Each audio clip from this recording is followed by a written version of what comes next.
Hello, everyone. Happy Friday. Yep. Howdy, folks. Happy Friday. Hopefully, not everyone is melting with the continued heat wave we're seeing across the country.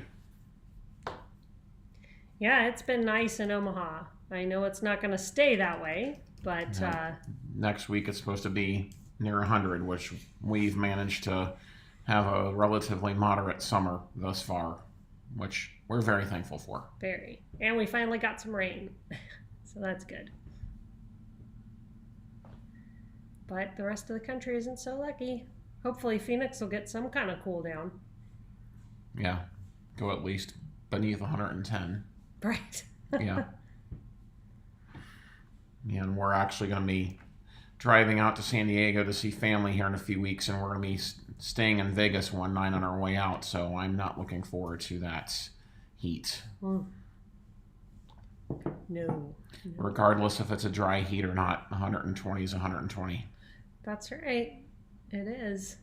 And we are going to stop through Utah, though, on our way out. That should be fun. We're going to do a Dark Ranger tour, which as a Star Wars fan, I thought it was something different. And before I learned more about it, it's going to one of the darkest places in North America to stargaze with some really powerful telescopes and people who can tell us what we're looking at. So Yeah. we're very much looking forward to doing that. A few of the little Frugal rules are budding astronomers, so Yes. it should be good. Yes. So it looks like we have a few people joining us already. Happy Friday. Looking forward to a nice weekend, hopefully. Is anyone going to go see Oppenheimer or the Barbie movie? Or Barbenheimer, Yeah. as my teenager keeps telling me it is. Yeah, we're going to see Oppenheimer here in the next week or so on a $5 Tuesday, so we're looking forward to that. So I guess we'll go ahead and get started since we have a few people joining us already. And a lot of news this week Yes, to get to. A lot of news this week, especially since we weren't here last week. A lot of news to cover. First off, we never like to see them, but you have likely seen the news that, hey, Christy, that Peacock is raising their prices, basically effective immediately for current subscribers. I believe the date is August 17th. I believe. Pull up. This is an email that we got from Peacock about it. About a month from now for current subscribers. Now, again, we never like seeing price hikes, but to be fair, this is their first one in several years since operating, so it's not too bad from that perspective, but we still don't like to see it.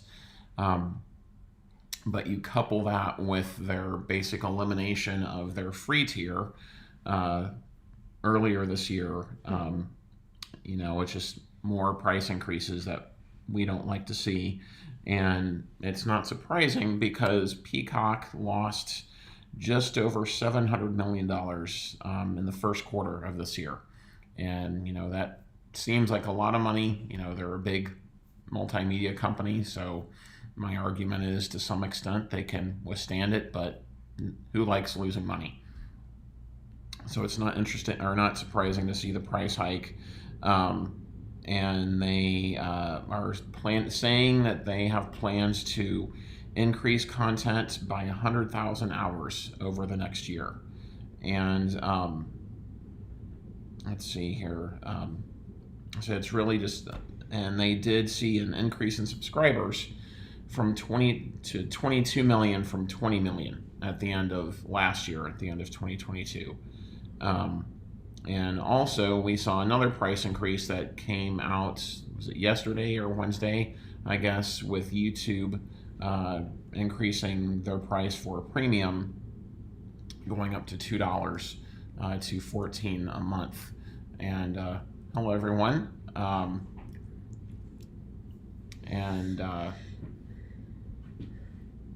YouTube Premium. YouTube Premium. Yeah. And just looking at them because you had them blocked. Sorry. But yes, Peacock and Paramount Plus, it does make things easier, at least on our end, to remember what the pricing is. And wasn't surprising to see that happen. And again, we never really like them seeing the price hikes, but they're investing more in it, and I'm sure they had to pay out money to get the exclusive NFL games that they're going to have this year. So was inevitable to see happen. Yeah. I don't know what everyone's thoughts are on the price increases. I'm sure they're not good, which we completely understand. So we are on the Black Friday deal, and that's coming up in the next couple months. So we'll be getting rid of it. And we were on the annual plan, yeah, but at a pretty steep discount. Yeah, so. like $1.99 a month, I think it was, or 99 cents a month. But it worked out to like $20 for the year. Yep. $20 for the year. Yeah. So I mean, it's inevitable, but I guess curious, what's your breaking point? And that's what the studios are all trying to figure out, how much is too much. And this one really does feel like they're just doing it because they can.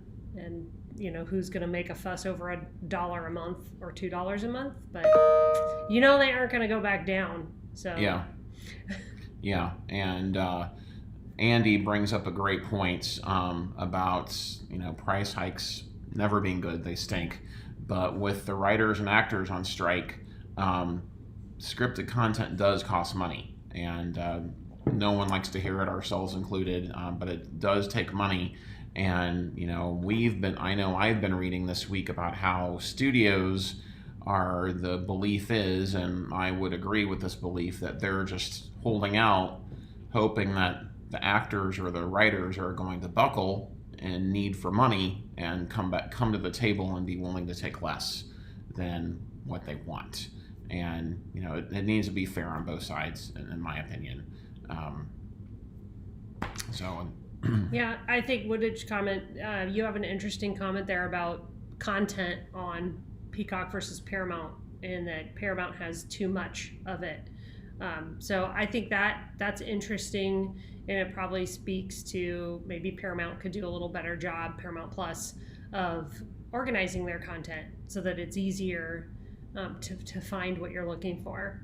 Netflix is kind of the industry leader here, but a lot of, like we saw Max redo their interface recently. They're all trying to figure out how to make it easier and faster to find what you want and improve their recommendations. So it sounds like maybe Paramount has a little bit of work to do there.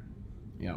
Thanks, William. And in terms, he's asking about who we think a service that could be purchased by someone else. Mm-hmm.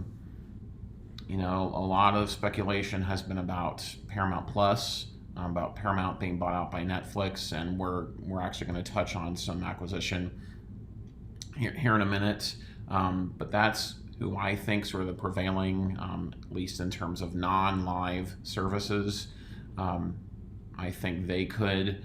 I know that there had been rumors a while back about Peacock, but then you get into the issue of, is the government going to allow, like, one company, for example, to own 2 of the major 4 over-the-air networks? So, it's hard to say, but I'd say probably, from reading the tea leaves, I'd probably say Paramount Plus. Yeah, and Netflix is the one that people think is going to acquire them. Netflix has a lot of cash, and they're actually our next item, so we can jump to them. Talk about the fact that why they have so much cash. We mentioned this last time, but they did put in a hard crackdown on password sharing, and that did lead to more signups and more money, and investors are liking all of that. And something else that they have done, another move, is that they have cut their basic ad-free plan in the US and the UK, and I believe Canada as well. Canada was the first one. Yeah, Canada was the first one, but now it's live here. That's the plan that we have. So if you're like us and you also subscribe to Netflix Basic, that's $9.99 a month, and as long as you keep your plan for now, you can have it. But if you cancel, then you can't sign up for it again. Yeah, you make any changes, they've said it's gone. Yeah. So just keep that in mind. And unfortunately, if you were looking to downgrade your Netflix subscription from the $15.50, I think it is, to the $10 plan, now you can't do that anymore. So with this change, Netflix now only offers a $7 a month ad-supported tier, the $15.50 per month standard plan, which gives you 2 screens and some offline downloads and ability to stream in high definition, or their $20 a month premium plan. So curious what y'all think of this. I think the question is, why are they doing it? And their CFO said on a recent earnings call, gave us a little bit of insight into that. Let me get over to the article for y'all. Again, Alexandra Canal is reporting on this stuff. But CFO Spencer Newman said on an earnings call that revenue growth will be driven by a combination of pricing, volume, and new revenue streams like ads, but that those initiatives will take time to mature. And so just ahead of their results on that earning call, they quietly removed this plan that we're talking about. So Netflix's earnings narrowly missed what they were projecting, but new subscriptions were up almost 6 million versus an expected 2 million, which is largely due to that password sharing crackdown. And they are optimistic about their future growth. And they claim they won't be raising prices again until at least 2024. Or I should say raising prices, not again. Because, this feels like a price increase because they got rid of the plan, but technically they haven't increased their prices. It's a forced price. Right, yeah. So they can claim they aren't going to increase them until next year. Yeah. We'll see. But I think it tells you why they're doing it. Yeah. As we've said, ad revenue plans, ad-supported plans make more money for the streaming services than cheaper, or even, you could argue premium plans that don't have ads in them. And I think the problem for Netflix is that they started out ad-free, and that's such a part of who they are, and so much of the content on the platform was created without ad breaks in mind that's why we've stayed with the basic plan. Yeah. We tried the ad-supported one, but we just thought the ads were too intrusive and really took away from the quality of the show. Yeah, and it is still $7 for the ad-supported plan, but again, the ads, I guess, we've been streaming Netflix for so many years that we're just used to watching Netflix content without ads. Yeah. And so much of it was created without ads in mind, and so you try and force in an ad and it just disrupts the show or movie that you're watching, and that becomes a poor user experience. Yeah. Curiously, though, about Netflix, because our next item is kind of another interesting one. We're going to talk about Disney for a little bit, and then we're going to bring Netflix back in. So just put that in the back of your mind. There is one other thing Disney and Netflix both did this week, news came out that they did something this week that we want to tell you about. But you want to go on with this one? So Disney, Bob Iger has been out there making statements about basically Disney being open up for shop, and thank you. That Disney being open up for shop, that basically everything is on the table. Sorry. That everything's on the table. He said we are expansive in our thinking about the linear business, and we're going to look expansively for opportunities there because clearly it's a business that's going to continue to struggle. And so he made numerous statements saying that basically their entire linear portfolio is open for business. ESPN, ABC, Freeform, Nat Geo, FX, if I didn't mention them already, and saying that they may not be core to their overall business agenda. And, waves started, a month or two ago when they said that they're in plans to move out ESPN to a standalone. Well, this is seemingly going beyond that. And Disney, one of the things that frustrates me with Disney is they go back and forth in terms of what they're saying that they're going to do. And I guess that to some extent they may not know, but they're giving conflicting signals as to what they're doing, and we're seeing statements of who right now would want to buy a linear channel model. It doesn't make sense because people are leaving it in droves. And and he has stressed that they're going to remain objective about the future of its asset base. Said that they're open even to strategic partners to work together, selling these networks, and that they have had what he says, quote unquote, some conversations with possible partners, but did not elaborate on who that was, names or timelines.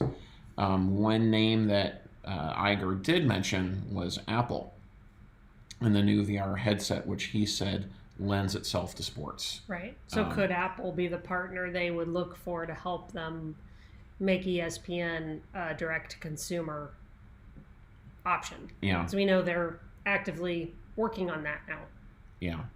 And Paul brings up a good point. Too bad Disney's theme parks are pricier each day. And being married to a Disney fan, yeah, I can empathize with that. Pricier and more crowded, right, Paul? If you're going to spend all that money, I'd like to go and not be surrounded by hordes of humanity all the time. But they want to make as much money as they can. Yep. I like to say Walt would be spinning in his grave, but who knows? He was a good capitalist too. And that's a great point, Steve. Yeah, I do think the streaming landscape is going to look much different in the next year or two. There's some, we're going to discuss it here, but lobbying to make it make it not as easy to cancel services, and with that combined with carriage disputes that we're seeing, and just the continued price hikes, things are going to look different, especially when you add in concert with that. Yep. Services losing money. And I think since we're talking about streaming landscape looking different, I think Andy brings up a good point. And he says that Paramount is an attractive target for Netflix to acquire because it has the most content and intellectual property, but the smallest market cap. And then also noting that WBD Discovery also has crushing debt, and it could be a merger target as well. And you know, Disney has not been doing great with, it's had misses with its movies, and so I think there is going to be some consolidation. It'll be interesting to see who buys what and when. And they mess with movies, in my opinion, because they have no creativity. They're just redoing all their old classics.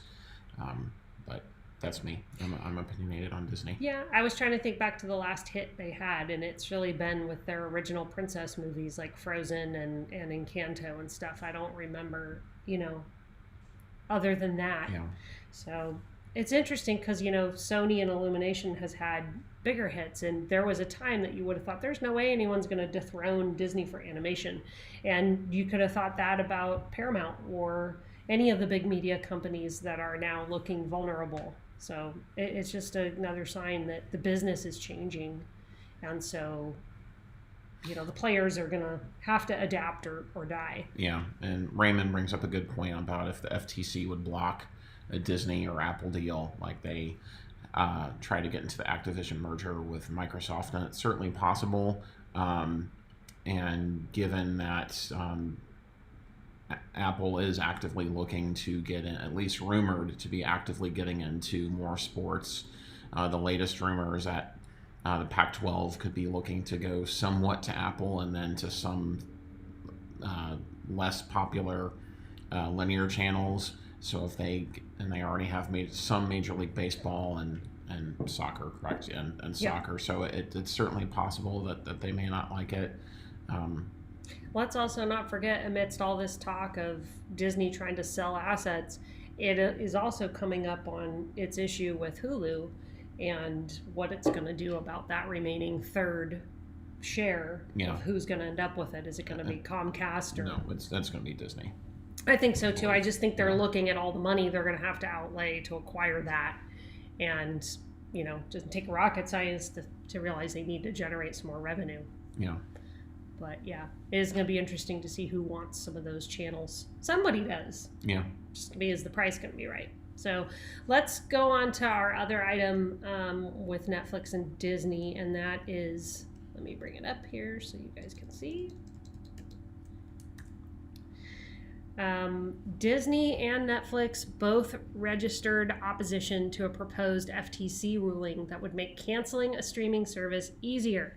So the FTC, the Federal Trade Commission, wants to make it easier for you and me to cancel a streaming subscription.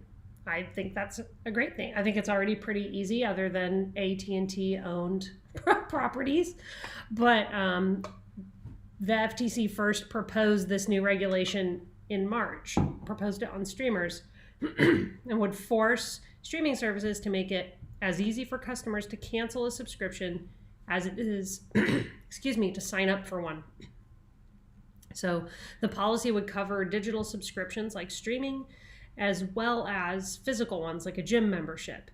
And we think that this is flowing from the Biden administration's stated effort to reduce junk fees. So the question is, does streaming fit into that category? And Disney, Netflix, and other media companies are saying that making it easier for you and I to cancel our subscription, get this, what's their argument? That it's a violation of our freedom of speech. And that's kind of a real head scratcher for me. How are you? I read it. I said, wait, say what? What are they trying to say here? I don't think it sticks. But data from a Hub report showed that 55% of customers with 4 streaming services had canceled at least one in the last 6 months. And there's also been a 14% increase in signups. So again, it all feels like BS to me. Yeah, and it is an odd argument, and I would think if you're wanting to use that argument, you would need to flip it. But of course, they're viewing it from the other side. But it is a truly questionable stance, in my opinion, at least. And that's one of the huge selling points of streaming versus cable. Obviously, is the ability the transportability. You can just cut and leave whenever you want to. And some other questions have come up. Yeah, Raymond's. I have heard that the last I saw was Apple might be a bit ahead of Amazon Prime, but it also. Might want to state his question. Yeah, it's saying I heard that the Pac-12 is between Amazon Prime Video and Apple, and maybe the CW in the running, and that I heard CW's in it, and Apple Prime Video is a possibility, but Pac-12 is struggling, in my opinion, and they don't have a clear pathway. And so I think they're trying to piecemeal things together to try and keep players or keep teams within the league. It's hard to say. And I'm not terribly surprised that San Diego State is staying in the Mountain West. I'm a little disappointed personally, because it would have been fun to see K-State play them, but I think that was more talk than anything for the Big 12, and the Pac-12, from what I've read, sort of did San Diego State dirty, and then San Diego State acted on that, assuming that the Pac-12 was acting on the up and up, and they got stuck. And that's right, they better hurry, because games do start in 6 weeks, and we can't wait. John, do you want to answer this question super quick about, can you get HBO without Max? I don't think you can, unless you're signing up for it through like a cable or satellite. Yep, that's the case. A lot to happen, and there is only 6 weeks until college football, so things are going to have to happen. And our next bit of news is that the continued carriage dispute between DirecTV and Nextstar, and we discussed this a couple weeks ago, where DirecTV Stream is offering a $10 credit, but you have to jump through hoops to go get it, not like when YouTube TV ran into this issue that they did. But court ruled that Nextstar must pay DirecTV back, quote, several $1 million, unquote, plus interest for charging the DirecTV a Big Four retransmission rate for what it privately knew would ultimately become within the lifespan of the contract as CW affiliate. And then separately, it came out that DirecTV filed another suit against Nextstar in March in the New York federal court, claiming that Nextstar is conspiring with station groups White Knight and Mission Broadcasting to artificially raise retransmission rates. And that really is an issue coming up that we're seeing more and more, as this battle over retransmission fees. And it's part of why DirecTV right now is locked into what's been called the largest broadcast retransmission blackout in TV history. If any of, I don't know if that's affecting any of you personally, but more than 200 Nextstar, White Knight, and Mission Network affiliates were removed from DirecTV and DirecTV Stream's grid a couple of weeks ago. So. Yeah, and I did read today that Nextstar did settle one carriage dispute, but it was with a much smaller TV provider, but still sticking to their guns with DirecTV Stream, and both of them obviously having their own sides that they're making arguments against each other. So. Jack, you asked an interesting question about VR. You're curious to know if there's a future for VR tech in the streaming world, not for gaming, but for viewing content. And I think there is. I don't know. That's just my opinion. There's a lot of VR supported content on YouTube that brands are making available, I believe, for free at the moment. And so it might just be a fact where that technology has to become more widely adopted to see brands invest money in creating content specifically for it. But I think the possibility is certainly there. Yeah, it is. And Raymond does bring up a good point about the FTC is suing Amazon for making it hard to cancel Prime Video. So yeah, FTC is definitely willing to take action. And Scott asks about any idea about WWE and AEW pro wrestling. And I've not heard any recently. I read one article, but it's been a couple weeks about Peacock and WWE, and there might be issues of them moving, but it's been a while.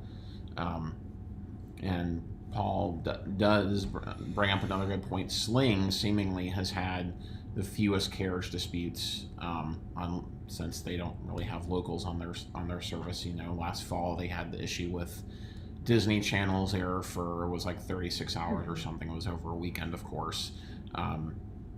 But yeah, they have seemingly had the fewest amount. But, it could affect them in the markets that they do have locals. Yeah, right. Which was probably, and they have more ABC cities, more cities where Sling subscribers can get ABC now, I think, than like a year ago. So it could be interesting, but it is a good point. And they've made a choice to shift towards, using an antenna and trying to make that as easy as possible for their subscribers to use an antenna to get their locals. And we've done reviews on that. I like it. We paused our Sling subscription since it's not football season. Well, we canceled. We canceled it. They got rid of the ability to I guess pause I'm thinking pause in my mind because I know we're going to sign back up to watch football, but we did cancel. And so now, but we still have the app and stuff. So when we go in, we're seeing Sling free stream and all our locals and everything. And it's really pretty seamless. I think it's a pretty good user experience. So I think it's a smart move on Sling's part. Yeah. And Christy asks, what streaming package will be the best to watch K-State football and Big 12? Ooh, good question, Christy. Yes. Unfortunately, the Big 12 is married to ESPN Plus. So there are some, like we have at least one game on ESPN Plus that's a non-conference game. And last season we had a couple conference games on ESPN Plus. So really, to get the most games, you're going to want ESPN Plus in there. So either Hulu Live, since you get the Disney bundle, or if you want to save a little bit more money, go with Sling and ESPN Plus. And we were playing Missouri early in the season, and that's on the SEC network. And I believe that is available through Sling, through the sports add-on. So it's never just one easy answer, is it? At least unless your team plays for the SEC. Yeah. Oh yeah. So just one more thing to cover here, folks, and that's the news that Fox has shut down its Fox Now app, and it became the first network to end its support for its TV Everywhere app. And we just think it's a sign that the industry is making it more difficult to watch TV for free, which is why it stands out to us. Networks, as we've said, are scrambling to make more money, and Fox is getting a licensing fee to put its shows on Hulu, which it also announced to shut down Fox Now, but it's making more of its shows available there on Hulu. And the network still offers 3 of its own streaming apps, and that would be Fox Sports, which offers live access to sports-related programming aired on Fox, Fox Sports 1, and other channels, and then Fox Local, which is a new aggregate news app that has news and weather, and then Tubi. So just to recap, Fox Sports, Fox Local, and Tubi are all still being supported, but Fox Now they just cut the plug, and then they really didn't notify people, right? John, No, it was just like a message, like saying bye. Overnight basically.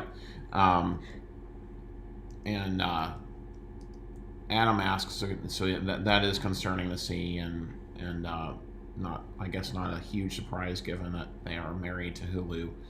Effectively. Adam asks, what is our prediction for YouTube's revenue with Sunday Ticket now that we're close to the season? It'll be interesting. We actually are going to be filming a video here soon about some different questions that we're getting about Sunday Ticket on YouTube TV. And they have a lot of good things, but the price is higher, and there are some other issues. So I would hope I would expect, with the NFL being the most popular sport, I would expect for them to do well. But given the current state of our economy, and other options, I don't know what it's going to be. It would not surprise me that if it were down.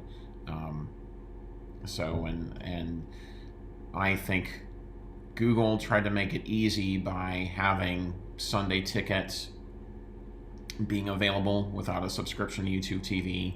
But what I'm seeing is there's still a lot of confusion as to how to even get it apart from YouTube TV, and then also people not wanting to get it plus the effectively $75 a month YouTube TV subscription price. So it would not surprise me to see that it's lower than what they are hoping for, and I think a tell will be if they continue to offer additional deals, because the current deal, the $50 off promotion, runs through, it's like September 19th, I believe, and if they increase a promo or extend it, that could potentially give a tell as to where their numbers are.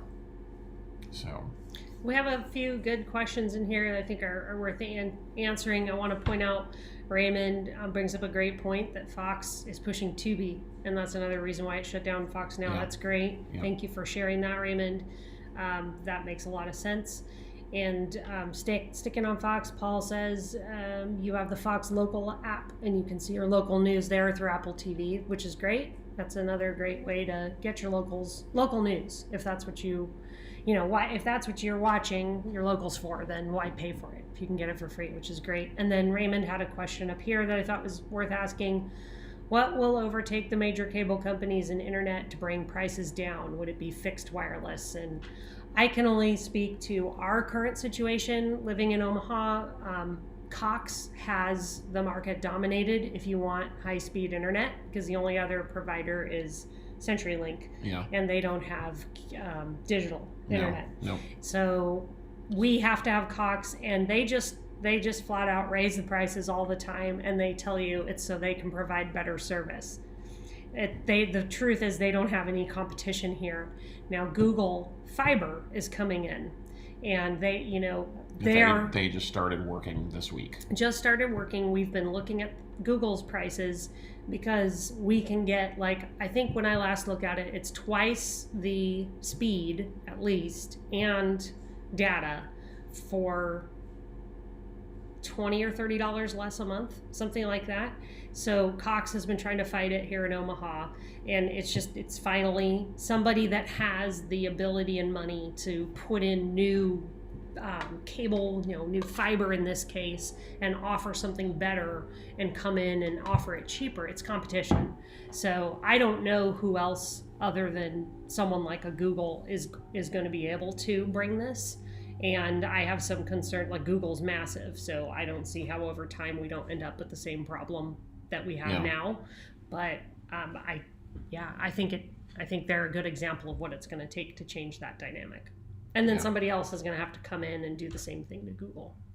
So whether or not that can be done, might need some antitrust regulation coming in on that. And then just real quickly here, this was a great question from Scott. Do you want to answer that one, John? What are your real-time current top 3 for cord cutters? So top 3 options.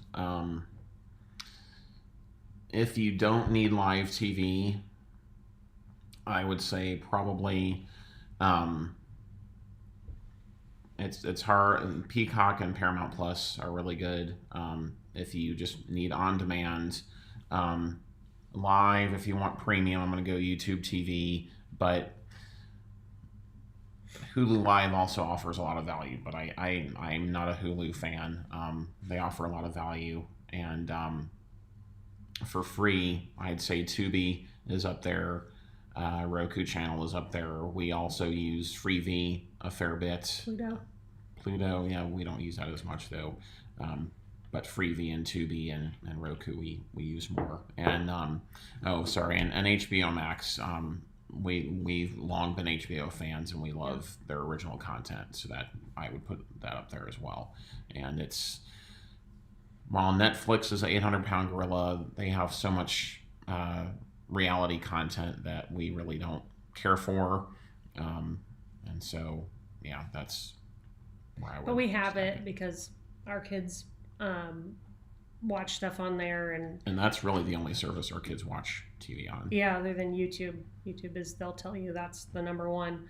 But I think also if you're looking for something cheaper and you don't need live TV, so you can use an antenna or whatever other means. We have a video on the channel about $20 bundles that you can make yourself, streaming bundles that you can pair things together for $20 or less. So you could look for that. That also provides some options if you want to keep your costs down, but you still want access to some good original content. Yeah, for sure. Yeah. So, all right, guys. Well, thanks for sticking with us a little longer. It was really good to see you all again, and we are planning to be back next Friday with more news to recap. Yeah, we will be gone for much of August because we'll be traveling to San Diego, but we will be here next Friday. So yeah, we'll look forward to seeing y'all. Have a great weekend. Stay cool if you live somewhere hot, and have fun streaming. Come back next week and let us know what your favorite show of the week was. Yep. All right. See y'all later. Bye, guys.